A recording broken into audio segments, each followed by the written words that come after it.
오늘 안식일을 맞이해서 우리 모두 기쁜 마음으로 하나님께 예배할 수 있도록 인도하신 하나님께 감사드립니다.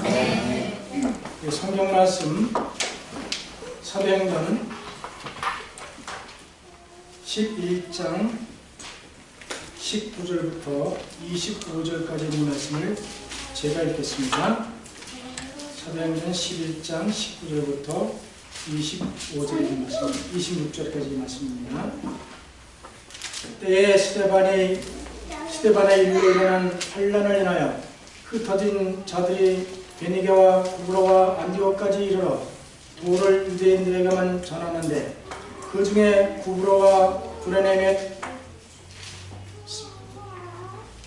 몇 사람이 안디옥에 이르러 헬라인에게로 말하여 주 예수를 전파하니, 주의 손이 그들과 함께 하심에 수다한 사람이 믿고 주께 돌아오더라.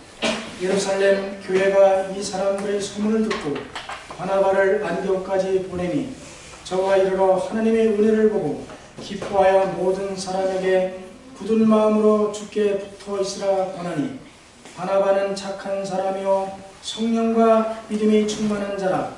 이에 큰 무리가 주께 더하더라. 바나바가 사울을 찾으러 다소에 가서 만남에 안디옥에 데리고 가서 그 둘이 교회에 1년간 모여 있어 큰 무리를 가르쳤고, 제자들이 안디옥에서 비로소 그리스도인이라 일컬음을 받게 되었더라.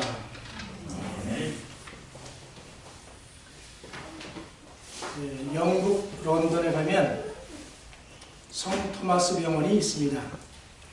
이 병원에 1860년 7월에 세계 최초의 간호학교가 생겼습니다. 현재는 이 학교가 킹스 칼리지 일부가 되었는데, 그곳 간호학과 학생들을 나이팅게일이라고 부릅니다. 그 학교의 간호학과는 크림 전쟁 동안 간호학의 혁신을 가져온 플로렌스 나이팅게일이 세웠습니다. 예비 간호사들은 수련 과정을 마치고 선서를 할 때 나이팅게일 선서를 합니다. 이 간호사들에게 다른 별칭이 붙었는데 바로 나이팅게일입니다.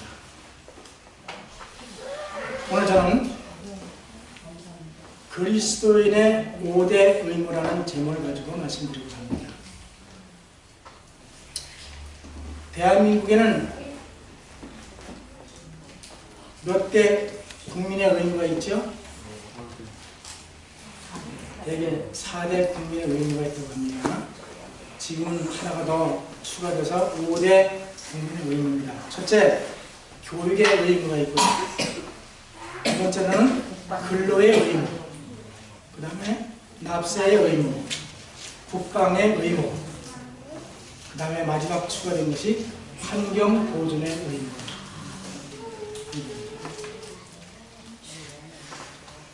여기 제자들이 비로소 그리스도인이라 일컬음을 받게 되었더라. 어디에서요? 안디옥에서. 예루살렘에서가 아니라 안디옥에서 제자들이 그리스도인이라 일컬음을 받게 되었다고 했습니다. 바리새인들은 예수를 믿는 사람들을 가리켜 갈릴리 사람이라고 했습니다. 또 다른 말로 말하면 나사렛 당이다. 왜냐하면 예수님이 갈릴리에서 봉사활동을 하셨고 갈릴리 나사렛 동네에 태어나셨기 때문에 조롱조로 이렇게 갈릴리 사람이라고 불렀습니다. 그래서 나다나엘이 나사렛에서 무슨 선한 것이 나겠느냐, 이렇게 좀 비웃는 말로 무시를 했던 기억이 있습니다. 그리스도인이란 유대인들이 불러준 것도 아니고 불신자가 사는 안디옥 사람들이 예수님의 제자들을 보고 그리스도인이라고 별명을 붙여줬습니다. 처음에는 이 그리스도인이라는 호칭이 조롱하는 그런 비방하는 내용으로 불렸지만 나중에는 영광스러운 이름이 되었습니다. 베드로전서 4장 16절을 보면 영광스럽게 그 이름을 불렀다 이렇게 했습니다. 그리스도인은 예수를 구주로 믿는 사람들입니다. 그리스도인은 예수님께 속한 사람들입니다. 그리스도인들은 예수님의 소유가 된 사람을 말합니다. 그리스도인은 예수님을 닮은 사람들이라는 뜻을 가지고 있습니다. 오늘 저는 성경과 예언의 말씀을 통하여 그리스도인 5대 의무를 살펴보도록 하겠습니다. 첫째, 하나님께 대한 예배의 의무가 있습니다. 예배는 피조물이고 죄인인 사람이 창조주 하나님께 대한 가장 기본적인 행위인 것입니다. 예배는 창조주시오 구원자이신 하나님을 인정하고 경배와 찬양과 영광을 돌리는 것입니다. 우리가 하나님께 예배를 드린다는 것은 하나님께 존경을 나타내는 경건한 의식을 뜻하며 최상의 가치를 하나님께 돌린다는 그런 내용을 담고 있습니다. 우리는 하나님께 예배드릴 때 경건하고 거룩한 마음을 가지고 예배를 드려야 합니다. 아멘. 요한복음 4장 19절로 24절에 있는 말씀을 한번 찾아보겠습니다. 요한복음 4장 19절 24절.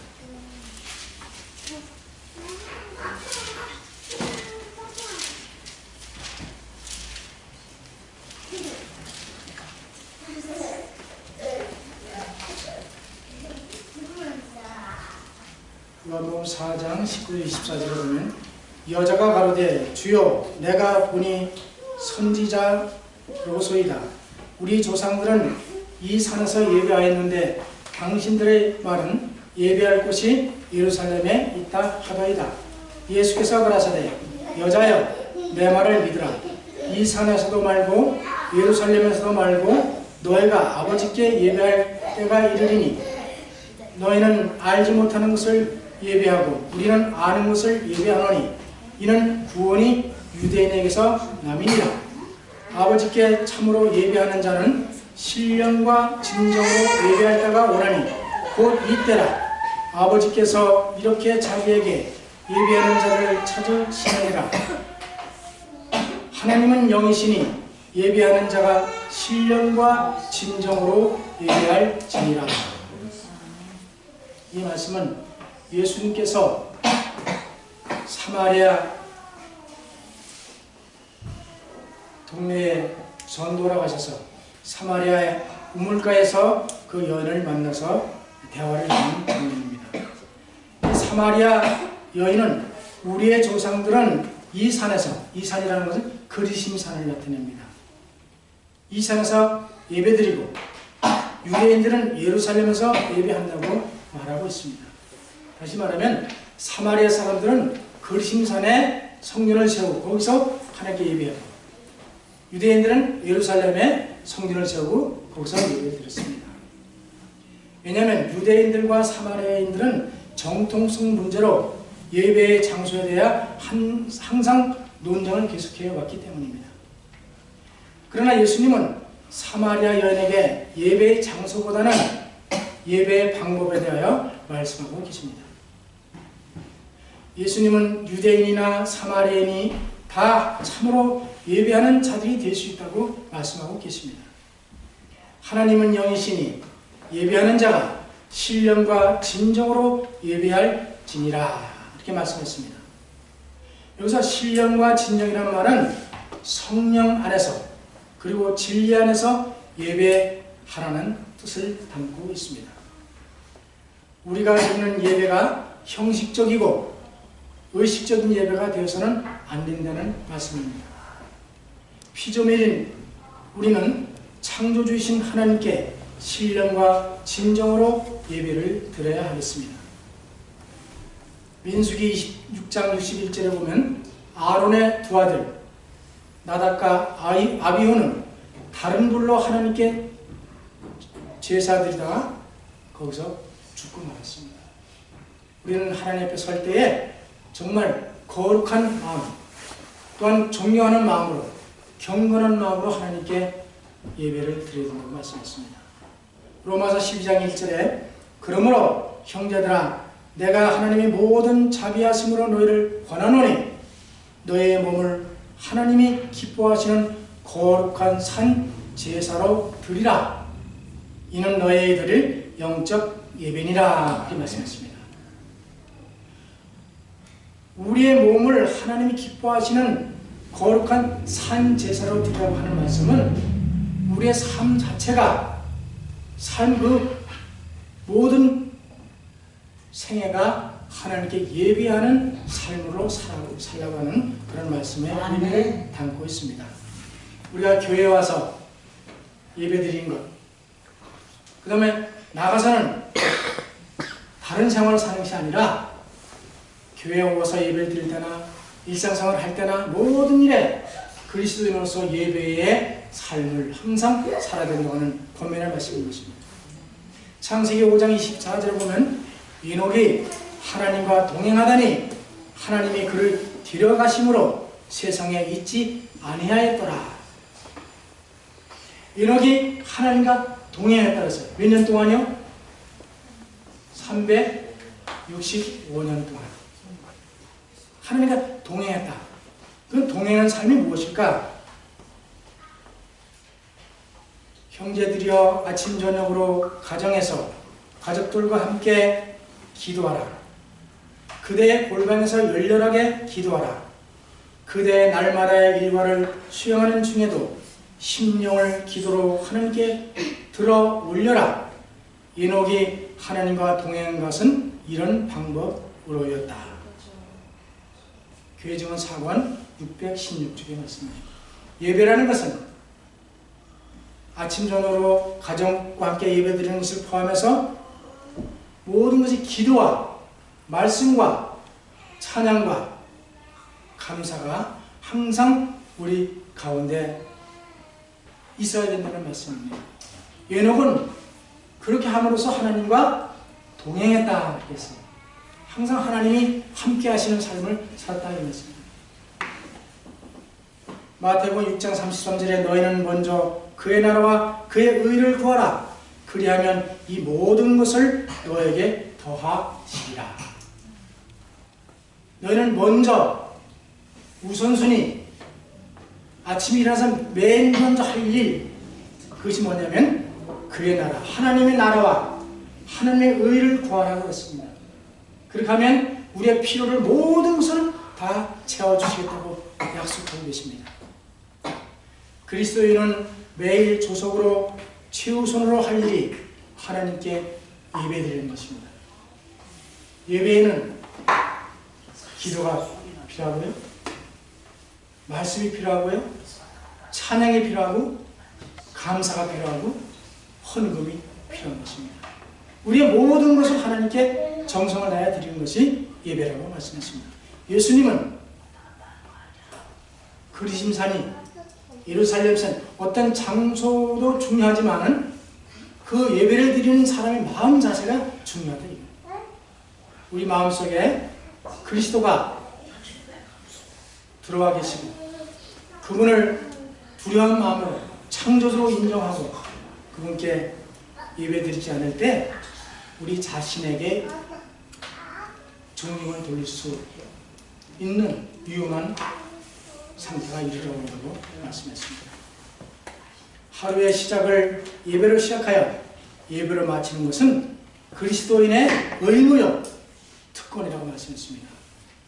계시록 14장 6절로 7절에 보면 또 보니 다른 천사가 공중에 날아가는데 땅에 거하는 자들 곧 여러 나라와 족속과 방언과 백성에게 전할 영원한 복음을 가졌더라.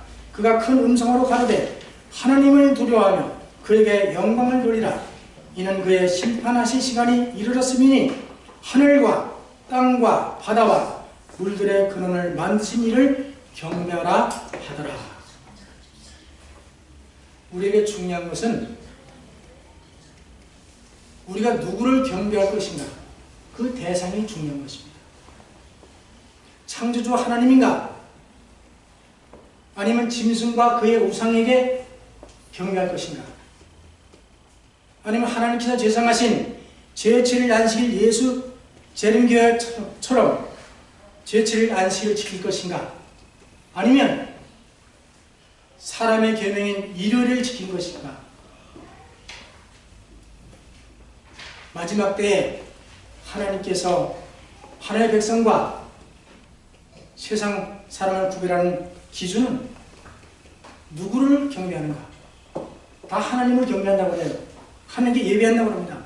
그러나 창조주 하나님, 하늘과 땅과 바다와 그 모든 분을 만드신 창조주 하나님을 경배하라고 말씀하고 있습니다.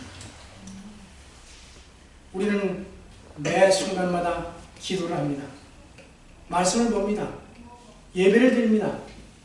가정에서 예배드리죠. 또 정기적으로 화요일, 금요일날 예배드리고 안식일날 예배드립니다. 그 외에 여러 집회가 있을 때 예배를 드립니다. 그런 것을 다 포함해서 우리는 정말 하나님께 신령과 진정으로 예배를 드려야 된다고 말씀하고 있습니다. 우리는 예배를 통하여 창조주 하나님께 영광을 돌려야 합니다. 그리스도의 삶은 그 자체가 예배가 되라고 하는 권면의 말씀입니다. 두 번째 의무는 이웃에 대한 사랑의 의무입니다. 하나님은 사랑이십니다. 그리스도인은 하나님에 대한 사랑과 이웃에 대한 사랑을 실천해야 할 의무가 주어져 있습니다. 오늘 우리가 서울시 시청에 가서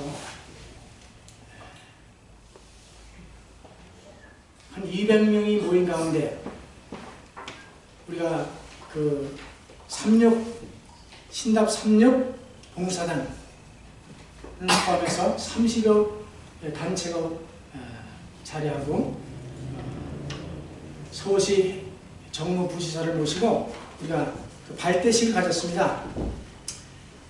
우리 유병찬 집사님과 또 우리 황영민 집사님 또한 우리 유승희 집사님 모두 이 36봉사단 단원들의 그 특권으로 우리 담임 목사님과 우리 모든 성도들이 함께 가서 그곳에 참석하고 또 우리의 참 자랑스러운 신답 36봉사단의 또 이 촉장도 받고 또 그것에 많은 행사를 마치고 왔습니다.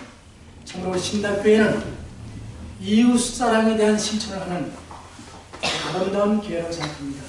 서울시에 많은 우리 재림교회가 있었지만 우리 특별히 신답교회가 위촉이 돼서 하나님께 영광이 되고 우리의 기쁜 그런 시간을 주었던 것을 감사하며 앞으로 우리가 이 봉사를 위해서 이웃에게 다가가는 신답교회 모두가 되길 간절히 바랍니다.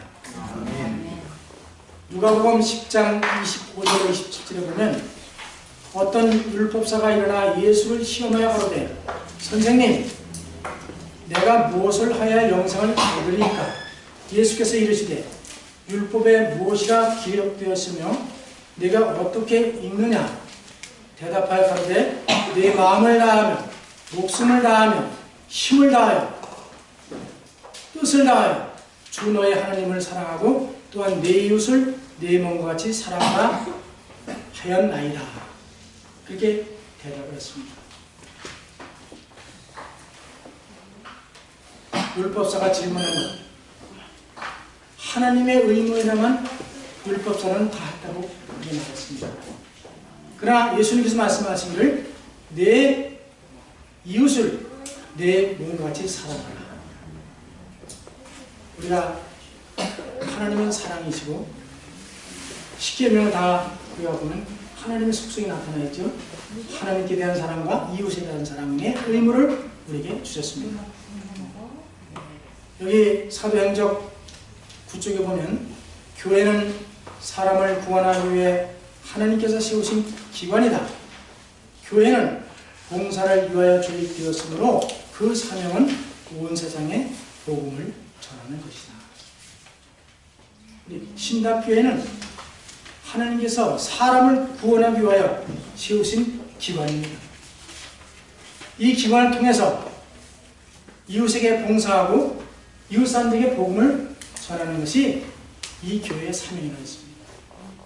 교회는 이 건물도 될 수 있지만 우리가 하나님을 믿는 그리스도인들이 모인 이 조직체를 교회라고 말씀하고 있습니다. 또한 어떤 의미에서는 각 개인마다 하나님의 교회의 역할을 한다는 그런 사명을 우리에게 주고 계십니다.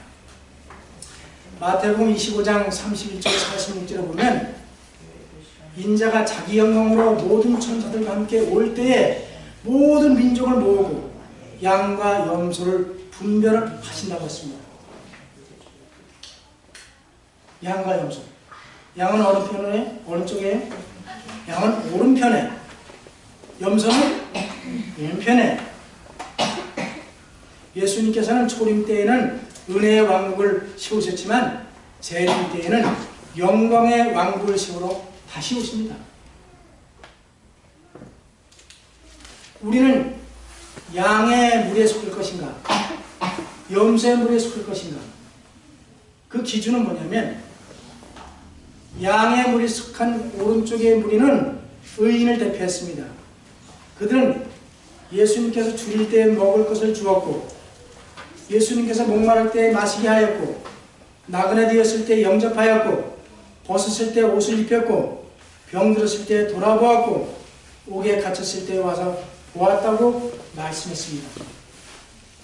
그럴 때 우리가 언제 주께 그렇게 하였느냐고 반문했을 때 예수님께서 말씀하시길 지극히 작은 자에게 한 것이 곧 내게 한 것이라 이렇게 말씀했습니다.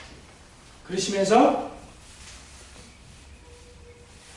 내 아버지께 복받을 자들이여 나와 창세로부터 너희를 위하여 예비된 날을 상속하라고 명하셨습니다.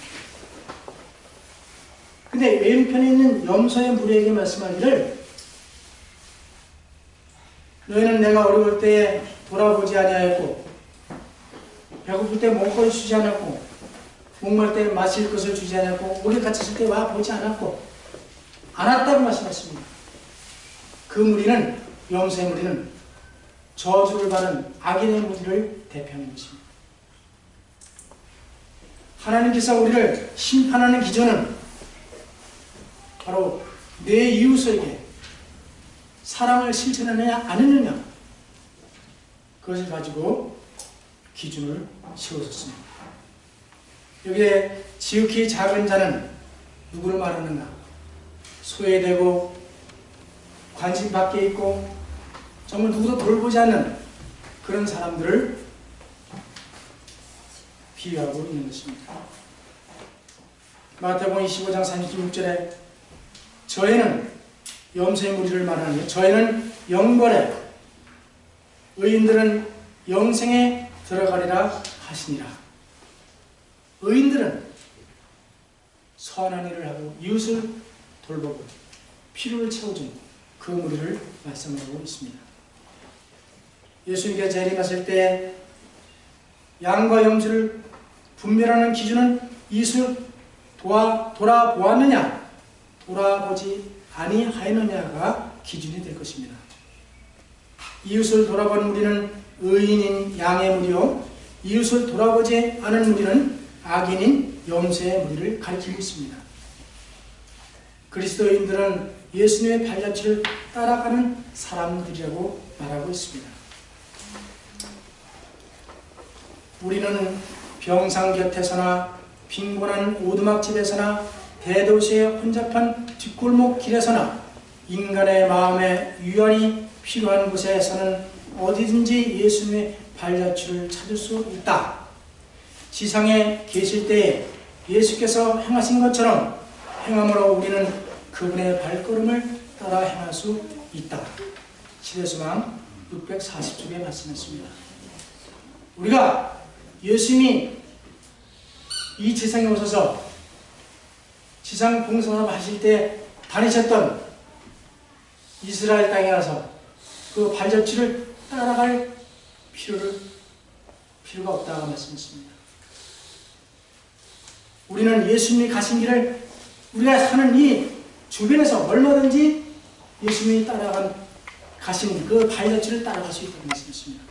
우선 우리 곁에 있는 많은 사람들, 이 세상이 동정을 필요로 하고 하나님의 백성들의 기도와 도움을 요구하며 그분을 따르는 자들의 생애에서 그리스도를 볼 필요가 있는 동안 하나님의 백성들은 그들의 동정심을 나타내고 그들의 기도가 효력을 나타내며 그들 속에 거룩한 모범과 꽃 같은 성품을 개발시킬 기회가 다 같이 필요하다. 하나님께서는 우리 가운데 가난한 자들, 불쌍한 자들, 병든 자들, 고난을 당하는 자들을 두신 것은 이런 기회를 제공하기 위함이다. 구호봉사 17절 말씀이었습니다. 왜 우리 주변에 이렇게 우리가 돌아봐야 될 대상들을 두셨는가? 그들을 돌아보며 그들을 통해서 하나님의 아름다운 품성을 개발시키기 위해서 그런 분들을 우리 주변에 두셨다고 했습니다. 우리 하늘에 갈 때 뭐 가지고 간다고 그러죠?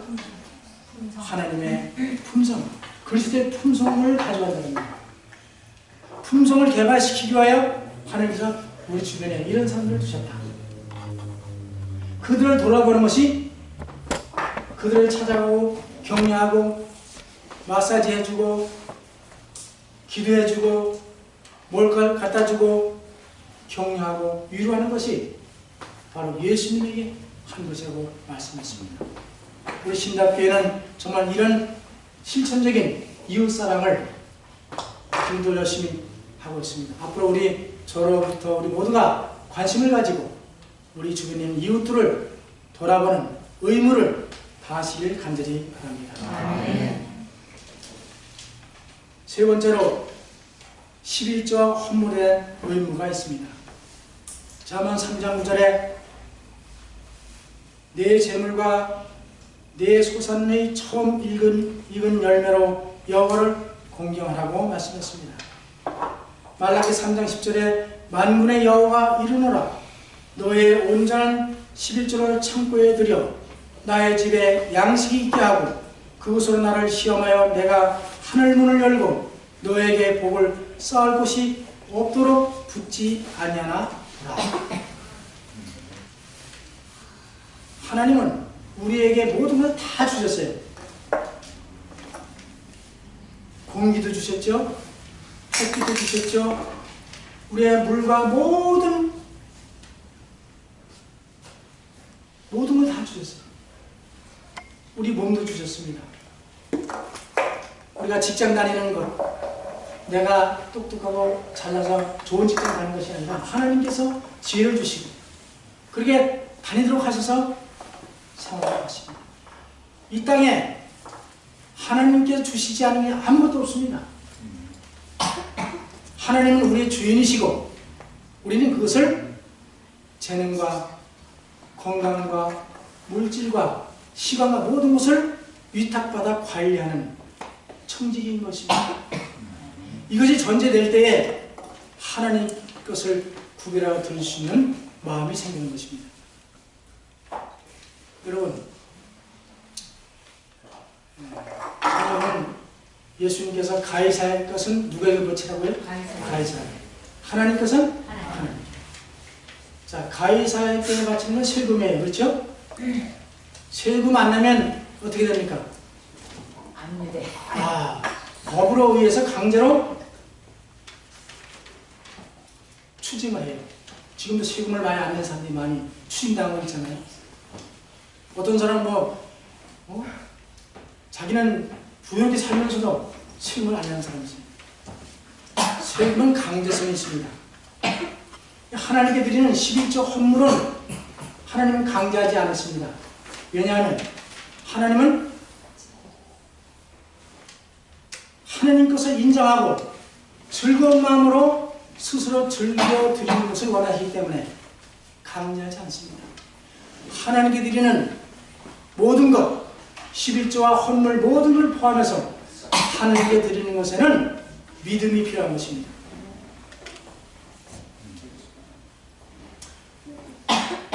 저나 우리 모두가 좀 이번 시간 좀 생각해 보시고, 내 생활이나 나에 대해서는 넉넉하고 여유롭고 이렇게 쓰는데 하나님께 드릴 때는 어떻게든지 인색하고 적게 드리고, 어떻게 하면 적게 드릴까? 12절 드릴 때 어떻게 하면 뭐뭐지하고 근데 그런 만 들어야 안 들어요? 인간이 될 수 있어요. 하나님 그걸 아십니다. 그래서 이 하나님께 드리면 믿음이 없이 드리지 못하는 거예요. 믿음이 없이 하나님을 기쁘시게 못하는 것입니다. 믿음이 없이 하나님께 순종할 수 없는 것입니다.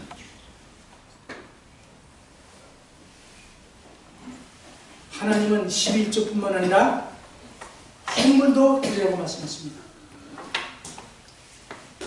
우리의 수입에서 10분의 1을 하나님께 드리고,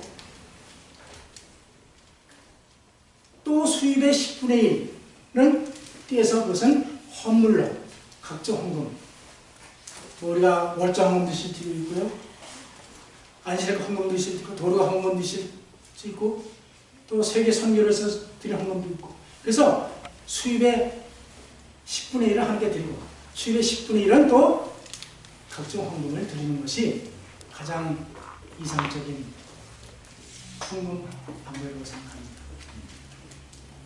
하나님의 교회를 위해서 우리가 월장금 드리죠. 그래서 지난번에 그 미국 대선 주자 우리 벤카슨 박사는 공약으로 내놓기를 모든 미국 시민이 자기 수입의 10분의 1을 세금으로 드리는 것을 이렇게 제안을 했어요. 공평하다 이거예요. 10원 버는 사람은 1원 드리면 되고, 1000만 원 버는 사람은 100만 원 드리면 되고, 수입의 10분의 1이기 때문에, 물론 많이 버는 사람은 많이 드리기가 더 어렵겠지. 그렇게 제안도 하는 경우가 있습니다만, 어쨌든 여기서 하나님께서 말씀하시기를 11조는 하나님의 것입니다. 11조를 드리는 것은 창조주 하나님을 인정하는 것이고, 하나님이 우리의 주인이라는 것을 인정하는 것입니다. 그 인정이 전제가 될 때 하나님 걸 구별하 드릴 수 있는 것입니다. 여기 청지기에 보내는 거면 81쪽에 이렇게 말씀했습니다. 그분은 11조와 헌금을 드리는 것을 우리의 의무로 정해 놓으셨다. 그리고 그분은 우리가 규칙적으로, 조직적으로 바치기를 원하신다. 우리는 우리의 수입에서 당장 필요한 것과 앞으로 필요한 것까지 모두 충당한 후에 나머지를 주님께 바쳐서는 안 된다. 우리 수입에서 한 푼도 쓰기 전에 하나님께서 당신의 것이라고 지정하신 것을 떼어 놓아야 한다. 어떻게 알아요? 수입에서 내 거 쓸 거, 뭐 집에 쓸 거, 분과금 이런 거 다 내고 나누면서 시비를 떼지 말고, 수입에서 한 푼도 쓰기 전에 먼저 하나님 것을 떼어 구별하라 이거였어요. 우리 돈이 11조도 무려 월급 받고 수입에서 드리는 거고, 우리가 생활 쓰는 것도 그 돈을 쓰는 거잖아요.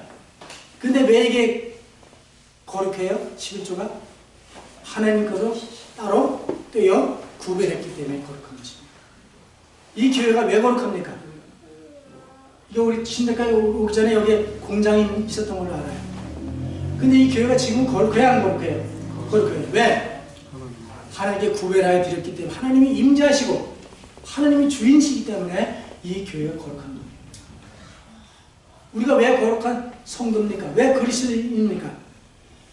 그리스도를 믿고 그리스도로 은혜로 말미암아 우리가 구별된 백성이기 때문에 거룩한 겁니다.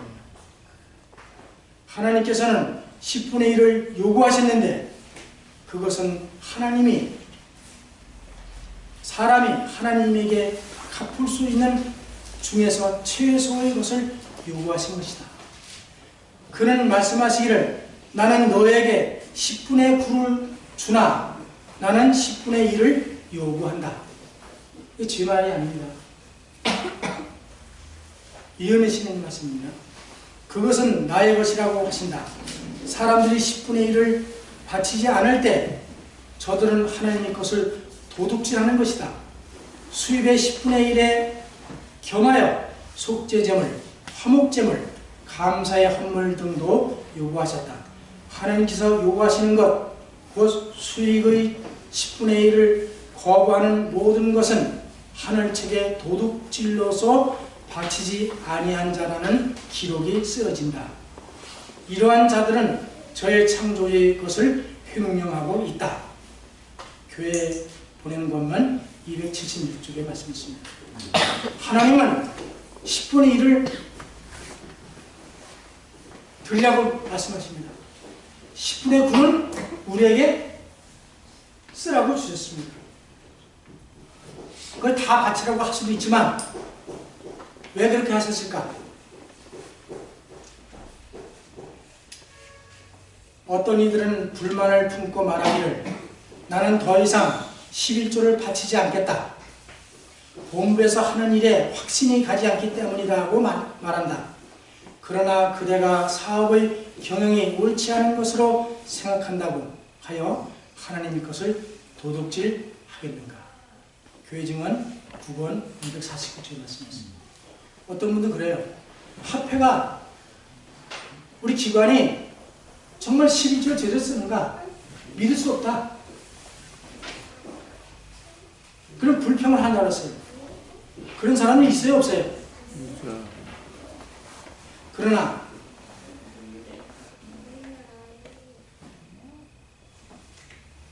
그대가 사업의 경영이 옳지 않은 것으로 인해 하나님 것을 도둑하겠는가?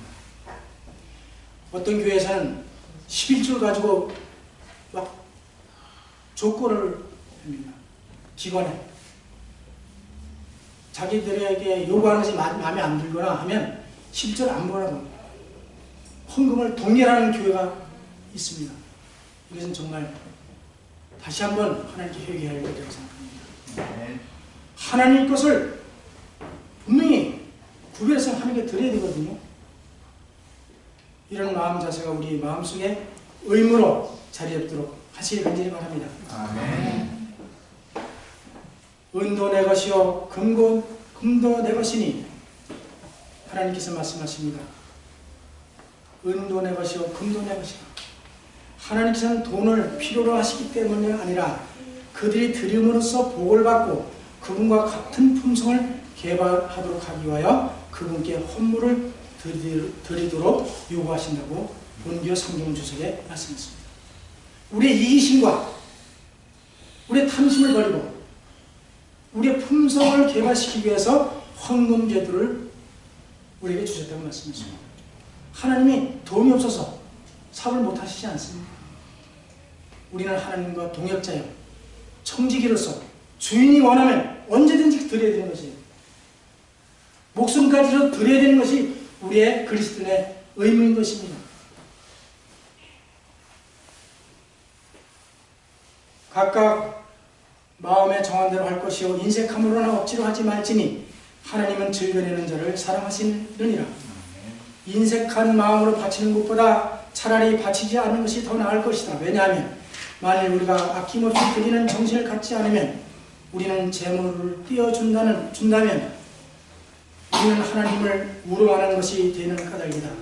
우리는 우리의 모든 축복이 달려있는 분, 마음의 생각을 속속들이 다 읽으시는 분, 생각의 목적을 다 아시는 분과 거래하고 있다는 것을 명심하도록 하자. 청지기에 보낸 것은 199쪽에 말씀했습니다. 교회정은 3권 547쪽에 이렇게 말씀했어요. 헌금제도는 탐심이라는 큰 악을 방지하기 위하여 세워졌다. 세금은 강제성이 있습니다. 그러나 하나님께 드리는 11조 헌금은 믿음이 있어야 드리는 것입니다.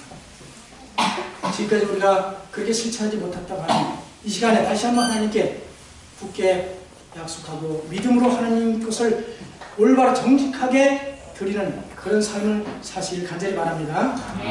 네 번째로 우리는 복음 전파의 의무를 가지고 있습니다.